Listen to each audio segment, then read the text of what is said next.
পারে।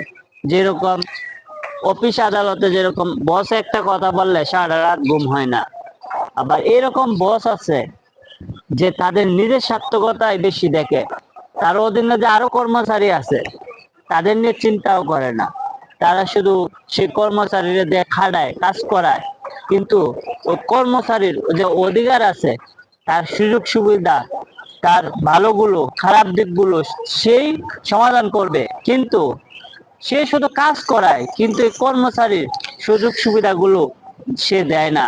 এটার মানে কি আপনি বুঝতে পারতেছেন? হয়তোবা আপনি অফিসে সবার কাছে ভালো হইতে পারতেছেন, কিন্তু আপনার অধীনে যে কয়জন লোক কাজ করে তাদের কাছে আপনি সবচেয়ে নিকৃষ্ট হচ্ছেন দিনের দিন, কারণ তাদের অভিশাপ কিন্তু আপনার গায়ে লাগতেছে। অথবা সে আপনি সিনিয়র অফিসার, ভালো লেভেলে আছেন, সে অনুযায়ী সে বলতে পারে না, সাহস হয় না, কারণ চাকরিটার মাধ্যমে তার রিজিক তার ফ্যামিলি চলে, এই চাকরি করে সে চলতে পারতেছে, তার জন্য আপনাকে সাথে সাথে কিছু বলতে পারতেছে না। যদি বলে তাহলে হয়তো তার চাকরিটা থেকে আপনি বাইর করে দিতে পারেন।